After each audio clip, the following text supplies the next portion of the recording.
ஓம் சாந்தி.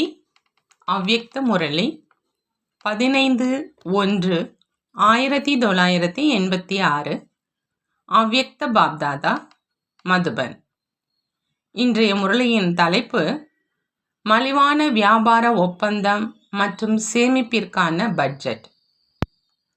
மலிவான வியாபார ஒப்பந்தம் மற்றும் சேமிப்பிற்கான பட்ஜெட். ரத்தின வியாபாரி பாபா தம்முடைய பெரியதிலும் பெரிய வியாபார ஒப்பந்தம் செய்யக்கூடிய வியாபாரிகளாகிய குழந்தைகளை பார்த்து புன்சிரித்து கொண்டிருக்கிறார். வியாபாரம் எவ்வளவு பெரியது மற்றும் அதை செய்கிற வியாபாரிகள் உலகில் எவ்வளவு சாதாரணமாக வெகுளியாக இருக்கிறாங்க. பகவானோடு வியாபாரம் செய்யக்கூடிய எந்த ஆத்மாக்கள் பாக்கியவான் ஆகிறாங்க அப்படின்னு பாபா கேட்குறாங்க. இதை பார்த்து புன்சிரிச்சிட்டு இருக்கிறாங்க. ஒரு பிறவில செய்யப்படும் இந்த வியாபாரம் 21 பிறவிகளுக்கு சதா செல்வந்தர் ஆக்குற அளவுக்கு அவ்வளவு பெரியதாக இருக்குது. கொடுப்பது என்ன மற்றும் பெறுவது என்ன? அளவற்ற பல மடங்கு வருமானம் அல்லது பல மடங்கு வியாபாரத்தை எவ்வளவு சுலபமாக செய்றீங்க. வியாபாரம் செய்வதற்கு உண்மையில ஒரு வினாடி தான் ஆகுது. மேலும் எவ்வளவு மலிவான வியாபாரம் செஞ்சீங்க. ஒரு வினாடியில மற்றும் ஒரு வார்த்தையில வியாபாரம் செஞ்சு முடிச்சிட்டீங்க. என்னுடைய பாபா அப்படின்னு மனதால் ஏத்துக்கிட்டீங்க. இந்த ஒரு வார்த்தை மூலம் இவ்வளவு பெரிய அளவற்ற கஜானாவுக்கான வியாபாரம் செஞ்சிடுறீங்க. மலிவான வியாபாரம் இல்லையா அப்படின்னு பாபா கேட்குறாங்க. கடின உழைப்பும் இல்லை, அதிக விலையும் இல்லை, நேரத்தை செலவழிக்கவும் தேவையில்லை. வேறு எந்த ஒரு எல்லைக்கு உட்பட்ட வியாபாரமும் செஞ்சா எவ்வளோ நேரம் செலவாகுது, கடினமாக உழைக்கவும் வேண்டி இருக்குது. மேலும் விலைவாசியும் நாளுக்கு நாள் கூடிக்கிட்டே போகுது. அதுவும் எதுவரை நடைபெறும்?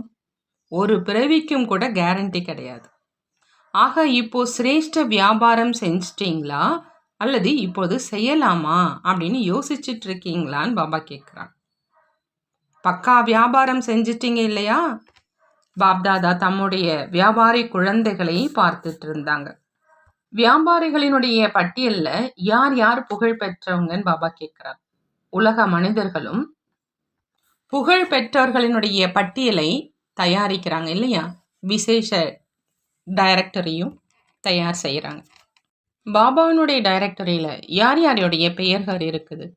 யார் மீது உலக மனிதர்களுடைய பார்வை செல்வது இல்லையோ அவங்க தான் பாபாவோட வியாபாரம் செஞ்சிருக்கிறாங்க மற்றும் பரமாத்மா கண்களின் நட்சத்திரங்களாக ஆகிட்டாங்க, கண்ணின் மணிகளாக ஆகிட்டாங்க. நம்பிக்கை இழந்த ஆத்மாக்களை விசேஷ ஆத்மாக்களாக ஆக்கிட்டாங்க. அந்த மாதிரி நஷா சதா இருக்குதான்னு பாபா கேட்குறாங்க. பரமாத்மா டைரக்டரினுடைய விசேஷ விஐபி நாம.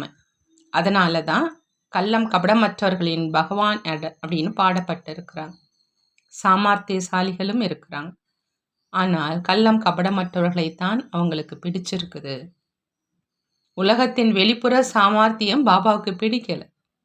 அவங்களுக்கு கலியுகத்தில் ராஜ்யம், அங்கே அவ்வப்பொழுது லட்சாதிபதி, அவ்வப்போது ஒன்றுமில்லாதவர்.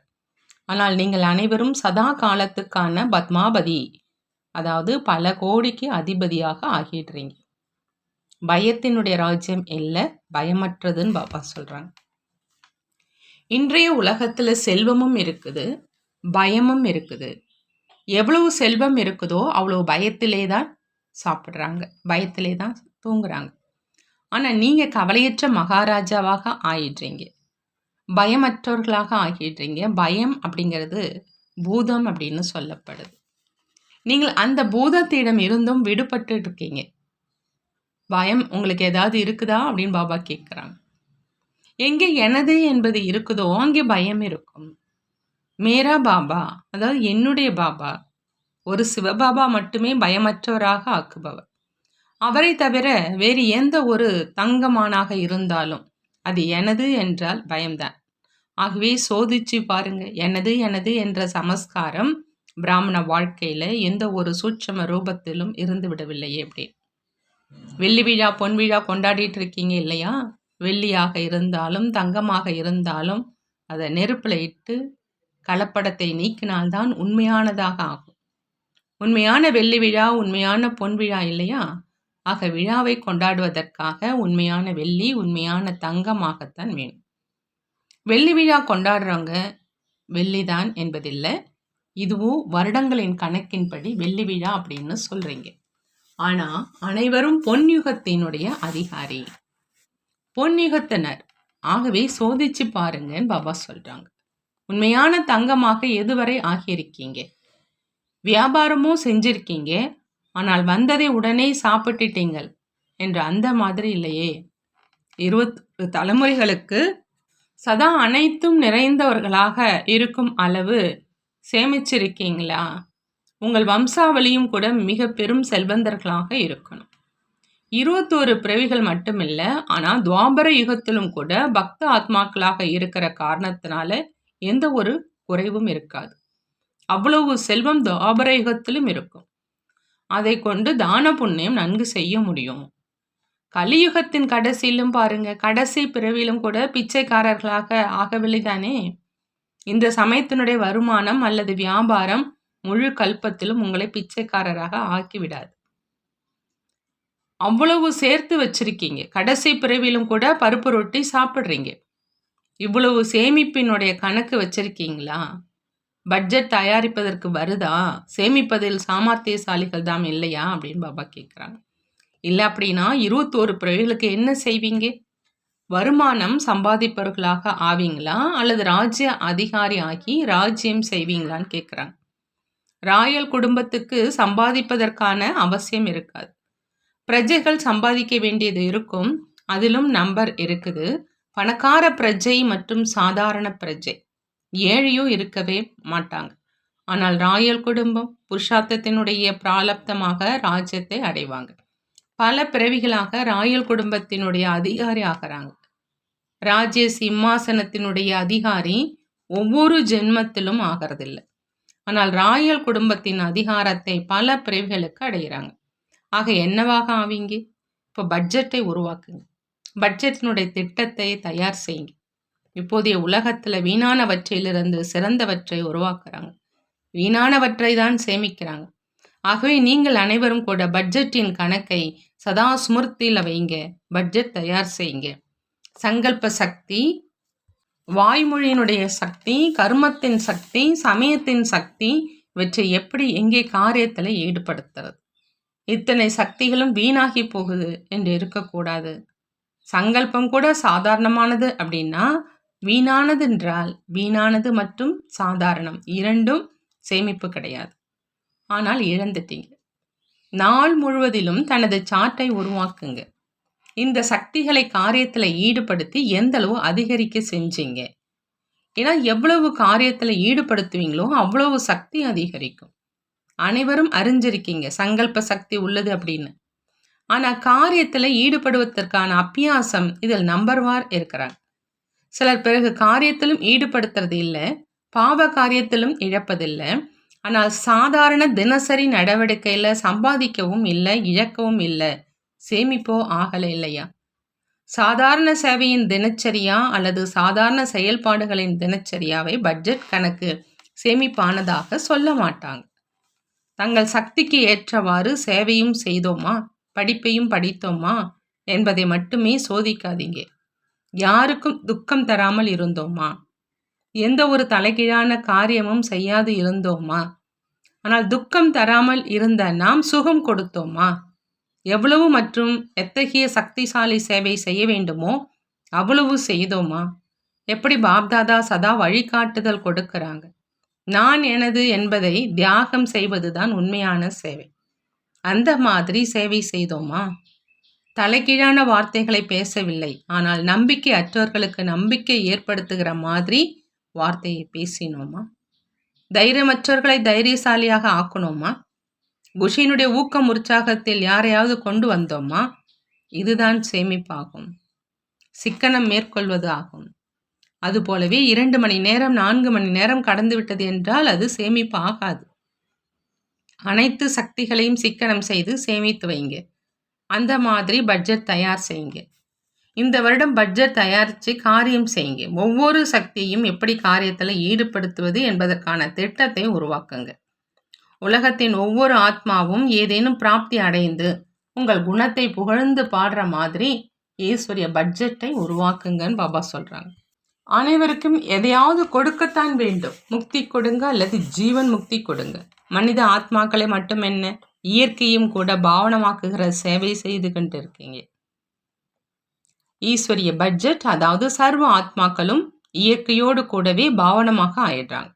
அந்த அரசாங்கத்தினர் பட்ஜெட் தயாரிக்கிறாங்க. அதாவது இவ்வளவு தண்ணீர் கொடுப்போம், இவ்வளவு வீடுகள் கொடுப்போம், இவ்வளவு மின்சாரம் கொடுப்போம். நீங்கள் என்ன பட்ஜெட் தயாரிக்கிறீங்க? அனைவருக்கும் அநேக பிறவிகள் வரை முக்தி, ஜீவன் முக்தி கொடுப்போம். பிச்சைக்கார நிலையிலிருந்து, துக்கம் அசாந்தியிலிருந்து விடுவிப்போம். அரைக்கல்பம் ஓய்வாக இருப்போம். அவர்களுடைய ஆசையோ நிறைவேறவே செய்யும். இவர்களோ முக்தி தான் வேண்டாங்க இல்லையா? முக்தி பற்றி தெரியாது, ஆனால் வேண்டுதல் வைக்கிறாங்க இல்லையா? ஆகவே தனக்காகவும் உலகத்திற்காகவும் ஈஸ்வரிய பட்ஜெட் தயார் செய்யுங்க. என்ன செய்யணும்னு புரிந்ததான் பாபா கேட்குறாங்க. வெள்ளி விழா மற்றும் பொன் விழா இதே வருடம் நடத்தி கொண்டிருக்கீங்க இல்லையா? ஆகையினால இது மகத்துவமான வருடமாகும்னு பாபா சொல்கிறாங்க. நல்லது. சதா சிரேஷ்ட வியாபாரத்தை நினைவில் வைக்கக்கூடிய, சதா சேமிப்பு கணக்கை அதிகப்படுத்தக்கூடிய, சதா ஒவ்வொரு சக்தியையும் காரியத்தில் ஈடுபடுத்தி விருத்தியை ஏற்படுத்தக்கூடிய, சதா சமயத்தின் மகத்துவத்தை அறிந்து மகான் ஆகக்கூடிய மற்றும் ஆக்கக்கூடிய அத்தகைய சிரேஷ்ட செல்வந்தர்கள், சிரேஷ்ட புத்திசாலிகளாகிய குழந்தைகளுக்கு பாப்தாதாவின் அன்பு நினைவுகள் மற்றும் நமஸ்தே சொல்கிறாங்க. நாமும் நம்மளுடைய பாப்தாதாவுக்கு அன்பு நினைவுகள் மற்றும் நமஸ்தே கூறுவோம். குமார்களுடன் அவ்யக்த பாப்தாதா சந்திக்கிறாங்க. குமார் வாழ்க்கையும் கூட அதிர்ஷ்டசாலி வாழ்க்கை தான். ஏன்னா தலைகீழான ஏணியில் ஏறுவதிலிருந்து தப்பிச்சிட்டீங்க. தலைகீழான ஏணியில் ஏறுவதற்கான சங்கல்பம் ஒருபொழுதும் வர்றது கிடையாது. ஏறுகிறவர்களும் இறங்கி கொண்டு இருக்கிறாங்க. இல்லறவாசிகள் அனைவருமே கூட தங்களை குமார் குமாரி என சொல்லிக் கொள்கிறாங்க இல்லையா? ஆக ஏணியில் இறங்கினாங்க இல்லையா? ஆகவே சதா தன்னுடைய இந்த சிரேஷ்ட பாக்கியத்தை நினைவில் வைங்க. குமார் வாழ்க்கை அப்படின்னா பந்தனத்தில் இருந்து தப்புவதற்கான வாழ்க்கை. இல்லை அப்படின்னா பாருங்க எத்தனை பந்தனங்களில் இருக்கிறாங்க. ஆக பந்தனங்களில் ஈர்க்கப்படுவதில் இருந்து தப்பிச்சிட்டாங்க. மனதாலும் சுதந்திரம், சம்பந்தத்தாலும் சுதந்திரம். குமார் வாழ்க்கை என்றாலே சுதந்திரமானது. ஒரு பொழுதும் கனவுல கூட சிந்தனை வர்றது கிடையாது. கொஞ்சம் யாராவது சகயோகி கிடைச்சிடணும், யாராவது துணை கிடைச்சிடணும், நோயில் உதவியாகிடணும், இது போல எப்பொழுதாவது யோசிக்கிறீங்களான்னு பாபா கேட்குறாங்க. முற்றிலும் சிந்தனை வருவதில்லையா? குமார் வாழ்க்கை என்றால் சதா பறக்கும் பறவை. பந்தனத்தில் சிக்கிய நிலையில் இல்லை. ஒரு பொழுதும் எந்த ஒரு சங்கல்பமும் வரக்கூடாது. சதா நிர்பந்தனமாகி தீவிர வேகத்தில் முன்னேறி செல்லுங்கன்னு பாபா சொல்கிறாங்க. அடுத்தது குமாரிகளோடு அவ்யக்த பாப்தாதா சந்திக்கிறாங்க. குமாரிகளுக்கு சேவையில் முன்னேறுவதற்கான லிஃப்ட் கிடைச்சிருக்கு. இந்த லிஃப்ட் தான் உயர்ந்த கிஃப்ட்னு சொல்கிறாங்க பாபா. இந்த கிஃப்டை பயன்படுத்துவதற்கு வருது இல்லையான்னு கேட்குறாங்க. எவ்வளவு தன்னை சக்திசாலியாக ஆக்குவீங்களோ அவ்வளவு சேவையும் கூட சக்திசாலியாக செய்வீங்க இல்லையா? ஏதாவது விஷயத்தில் பலவீனமாக இருப்பீங்கன்னா சேவையும் பலவீனமாக இருக்கும். ஆகையினால சக்திசாலியாகி சக்திசாலி சேவாதாரியாக ஆக சொல்கிறாங்க பாபா. அந்த மாதிரி ஏற்பாடுகளை செஞ்சுக்கிட்டே செல்லுங்க. அப்போ சமயம் வரும்போது வெற்றி பூர்வமாக சேவையில் ஈடுபட்டுடுங்க மற்றும் நம்பர் முன்னால் பெற்றுக்குங்க. இப்பொழுதோ படிப்பிற்காக நேரம் ஒதுக்க வேண்டியிருக்கு. பிறகோ ஒரு வேளை மட்டுமே இருக்கும். எனவே எங்கே இருந்தாலும் பயிற்சி எடுத்துக்கொண்டே இருங்க.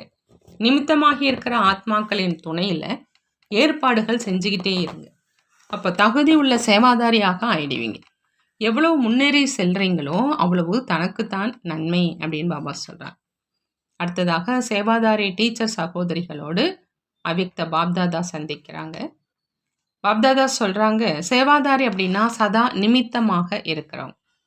நிமித்த உணர்வு சேவையில் தானாகவே வெற்றியை உருவாக்கும். நிமித்த உணர்வு இல்லை அப்படின்னா வெற்றி கிடையாது. சதா பாபாவுடையவர்களாக இருந்தீங்க, பாபாவுடையவர்களாக இருக்கீங்க, இனியும் பாபாவுடையவர்களாகவே இருப்பீங்க. அந்த மாதிரி உறுதிமொழி எடுத்துக்கொண்டிருக்கீங்க இல்லையான்னு பாபா கேட்குறாங்க. சேவாதாரி அப்படின்னா ஒவ்வொரு அடியும் பாபாவுடைய அடி மீது வைக்கிறவங்க. இதைத்தான் தந்தையை பின்பற்றுவது அப்படின்னு சொல்கிறது. நீங்கள் ஒவ்வொரு அடியிலும் சிரேஷ்ட வழிப்படி சிரேஷ்டமாக ஆக்குகிற சேவாதாரிகள் தான் இல்லையான்னு கேட்குறாங்க. சேவையில் வெற்றி பெறுவது தான் சேவாதாரியின் சிரேஷ்ட லட்சியம். சேவையில் வெற்றி பெறுவது தான் சேவாதாரியின் சிரேஷ்ட லட்சியம். ஆக அனைவரும் சிரேஷ்ட லட்சியம் வைப்பவர்கள் தான் இல்லையான்னு கேட்குறாங்க.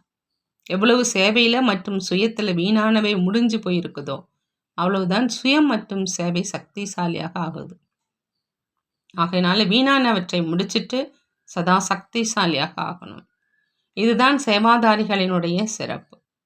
எவ்வளவு சுயம் நிமித்தமாகி இருக்கும் ஆத்மாக்கள் சக்திசாலியாக இருப்பாங்களோ அவ்வளவு சேவையும் கூட சக்திசாலியாக இருக்கும். சேவாதாரி என்பதனுடைய அர்த்தமே சேவையில் சதா ஊக்கம் உற்சாகத்தை கொண்டு வருவது. சுயம் ஊக்கம் உற்சாகத்தில் இருக்கிறவங்க மற்றவங்களுக்கு ஊக்கம் உற்சாகம் கொடுக்க முடியும். ஆகையினால சதா பிரத்யட்ச ரூபத்தில் ஊக்கம் உற்சாகம் தென்படும்.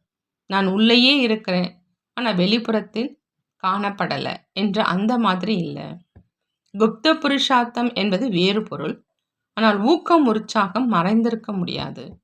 முகத்தின் மீது சதா ஊக்கம் உற்சாகத்தினுடைய பொலிவு தானாகவே தென்படும். சொன்னாலும் சரி சொல்லாட்டினாலும் சரி முகமே பேசும், முகத்தினுடைய ஜொலிப்பு பேசும். அந்த மாதிரி சேவாதாரி தானே பாபா கேட்குறாங்க. சேவைக்கான பொன்னான வாய்ப்பு, இதுவும் சிரேஷ்ட பாக்கியத்தினுடைய அடையாளம்னு சொல்கிறாங்க பாபா. சேவாதாரி ஆவதற்கான பாக்கியமும் கிடைச்சிருச்சு. இந்த பாக்கியத்தையும் உருவாக்கணும். மற்றும் இப்பொழுது நாம் சேவாதாரி நம்பர் 1 அல்லது நம்பர் 2 அப்படிங்கிறத பார்க்கணும். ஒரு பாக்கியம் மட்டுமன்று, ஆனால் பாக்கியத்தின் மேல் பாக்கியம் பிராப்தி ஆகுது. எவ்வளோ பாக்கியத்தை அடைய செய்து கொண்டே செல்றீங்களோ அவ்வளோ நம்பர் தானாகவே முன்னால் அதிகரிச்சுட்டே செல்லும். இதைத்தான் பத்மாபதம் பாக்கியவான் அப்படின்னு சொல்கிறது. ஒரு பாடத்தில் மட்டும் இல்லை, அனைத்து பாடங்களிலும் வெற்றி சொரூபம்னு பாபா சொல்கிறாங்க. நல்லது. அடுத்ததாக பாபா கேட்குறாங்க, அனைவரிலும் அதிக குஷி யாருக்கு இருக்குது அப்படின்னு. பாபாவுக்கா உங்களுக்கான்னு கேட்குறாங்க. எனக்கு என்று ஏன் நீங்கள் சொல்கிறதில்ல அப்படின்னு கேட்குறாங்க. துவாபர யுகத்திலிருந்து பக்தியில் அழைச்சிங்க மற்றும் இப்போது அடைஞ்சிட்டிங்க அப்படின்னா எவ்வளோ குஷி இருக்கும். 63 பிறவிகளாக அடைவதற்கான ஆசை இருந்தது மற்றும் 63 பிறவிகளுடைய ஆசை இப்போது நிறைவடைஞ்சிருச்சுன்னா குஷி உள்ளது இல்லையா? இந்த குஷி தான் உலகத்துக்கு குஷி கொடுப்பது. நீங்கள் குஷி அடையிறீங்க அப்படின்னா முழு உலகமும் குஷி அடைஞ்சிருது. அந்த மாதிரி குஷி கிடைச்சிருக்குது இல்லையான்னு பாபா கேட்குறாங்க. எப்போ நீங்கள் மாறுறீங்களோ அப்போ உலகம் மாறிடுது. அதுவும் துக்கம் அசாந்தியினுடைய பெயர் அடையாளமே இல்லை என்கிற மாதிரி மாறிடுது. ஆகவே சதா குஷியில் நடனமாடிக்கிட்டே இருங்க. சதா தன்னுடைய சிரேஷ்ட கர்மங்களின் கணக்கை சேமிச்சுக்கிட்டே செல்லுங்க. அனைவருக்கும் குஷியினுடைய கஜானாவை பகிர்ந்தளிங்க. இன்றைய உலகத்தில் குஷி இல்லை, அனைவரும் குஷிக்காக யாசிப்பவர்கள் தான். அவர்களை குஷினால் நிரப்புங்க. சதா இதே சேவையில் முன்னேறி கொண்டே செல்லுங்க. மனசோர்வு அடைந்துள்ள ஆத்மாக்களுக்குள் ஊக்கம் உற்சாகத்தை கொண்டு வந்துக்கிட்டே இருங்க. எதையும் செய்ய முடியல, இது நடக்க முடியாது, இது போல மனசோர்வடைந்தவராக அவர்கள் ஆகிவிட்டிருக்கிறாங்க. ஆனால் நீங்கள் வெற்றியாளர் ஆக்குவதற்கான ஊக்கம் உற்சாகத்தை அதிகப்படுத்துகிறோம்.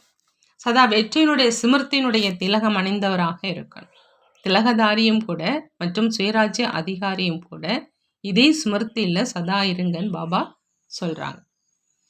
பாபா ஒரு கேள்வி கேட்குறாங்க, சமீப நட்சத்திரங்களின் லட்சணம் என்னவாக இருக்கும் அப்படின்னு. சமீப நட்சத்திரங்களுடைய லட்சணம் என்னவாக இருக்கும்? பாபா பதில் சொல்கிறாங்க, அவங்ககிட்ட சமநிலை இருக்கும்.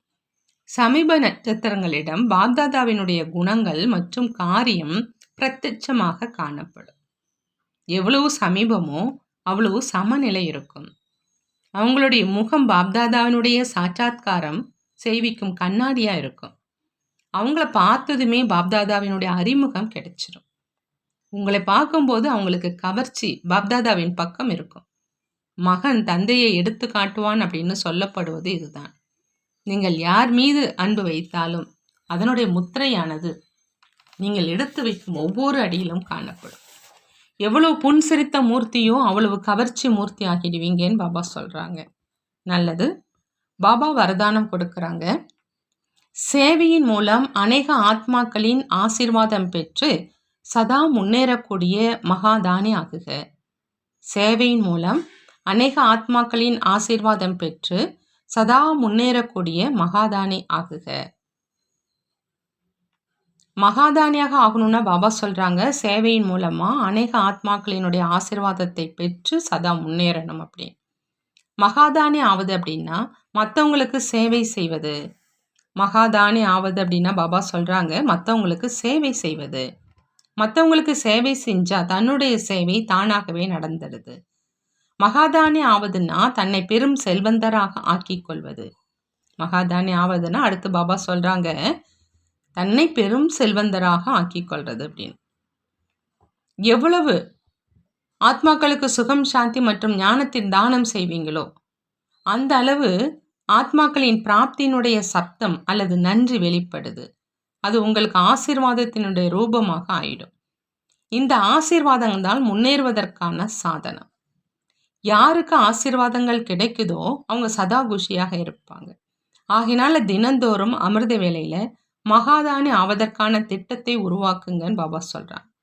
தானம் செய்யாத நேரம் அல்லது நாள் என்று எதுவுமே இருக்கக்கூடாதுன்னு பாபா சொல்றாங்க. ஸ்லோகன்ல பாபா சொல்றாங்க, இத்தகைய பிரத்யட்ச பலன் ஆத்மாவுக்கு பறக்கும் கலையினுடைய பலனை கொடுக்கும். இப்போதைய பிரத்யட்ச பலன் ஆத்மாவுக்கு பறக்கும் கலையின் பலனை கொடுக்கும். இப்போதைய பிரத்யட்ச பலன் ஆத்மாவுக்கு பறக்கும் கலையின் பலனை கொடுக்கும். நல்லது. ஓம் சாந்தி. நன்றி பாபா. நன்றி.